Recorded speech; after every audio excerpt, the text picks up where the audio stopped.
Hi everybody, Thomas at Rebel Income here. As a value investor that actively looks for dividend-paying stocks, it's pretty natural to pay attention to some of the most established companies in the market with the longest history of dividend payments. The market loves lists and it loves growth. That's why there is a list commonly known as the Dividend Aristocrats.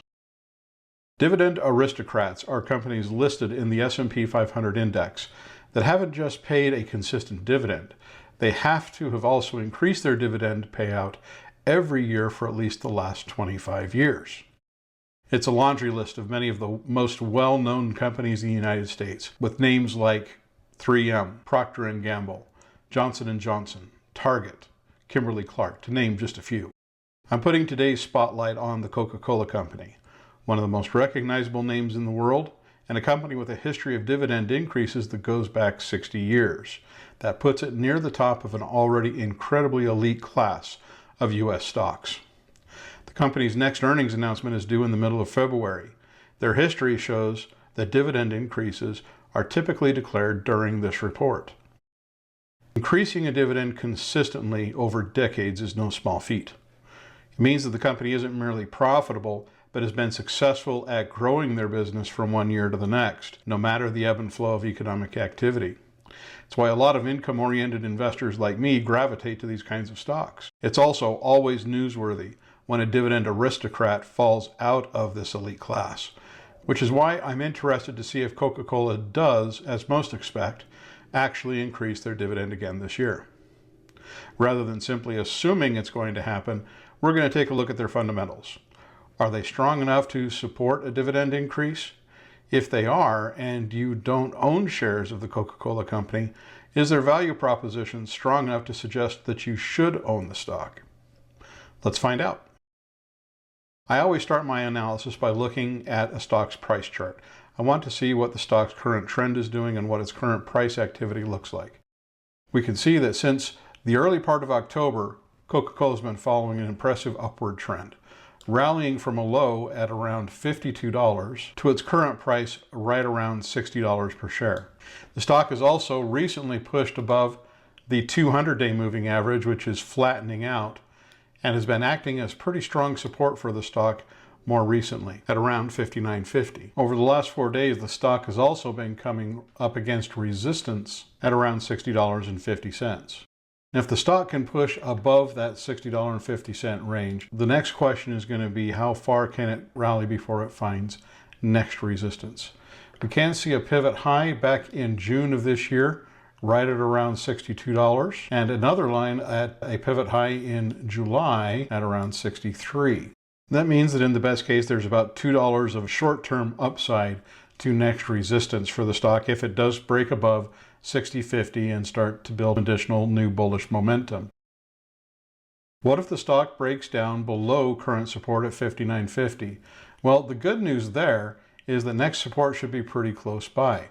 The 20-day moving average, which as we already mentioned is still moving up, is sitting right at around $59 per share. That also lines up pretty favorably with a lot of pivot activity that we can see back early in 2023 in February and March, again in May, and again in late June. That suggests that there's less than 50 cents of downside to where we would expect to see next support.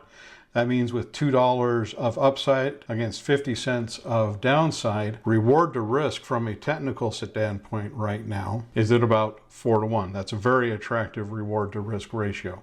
Now, all of that price action is very interesting, especially if you're a very short-term trader. Going back to our original question about the stock's value price, about whether or not the company is going to be able to raise its dividend, all of this just really kind of tells us where the stock's current price is.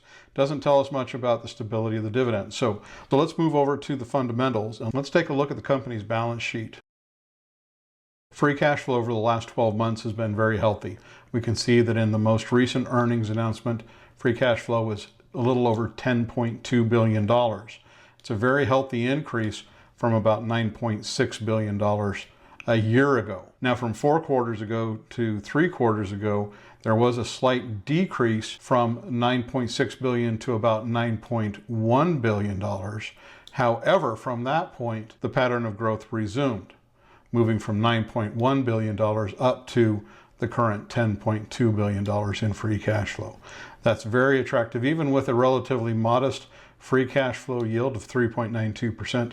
The overall growth here is a very encouraging sign. The company's balance sheet also looks pretty healthy, with a little over $15.4 billion in cash and liquid assets as of the most recent report. That is a little bit of a decline from the quarter prior, when it was about $15.7 billion. However, when we look at that over the past year, we can see a very healthy increase from $11.6 billion. Long-term debt a year ago was a little under $36.4 billion. It has decreased over the course of the last year to about $34.2 billion as of the most recent report. Declining debt, improving liquidity, increasing cash flow, these are all positive indicators. These are also confirmed by the company's operating profile. We can see that net income over the last 12 months was almost 24% of revenues, and it increased in the most recent quarter to just a little under 26% of revenues.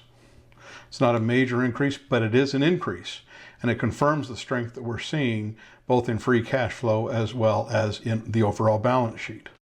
All of these together do suggest that the company's fundamental strength is more than healthy enough to support not only the current dividend, but also to support the idea that they should probably be able to increase their dividend without any problems. With that in mind, we can see that the company's current dividend is $1.84 per share.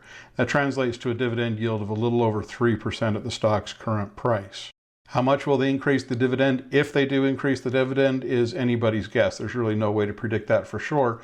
However, we can look back at their recent history, and that can give us a little bit of an idea of the pace that management likes to maintain when it comes to increasing dividends. This is a chart of the last 5 years of dividend payouts. We can see a consistent pattern of increases that typically occur in the first quarter of each year.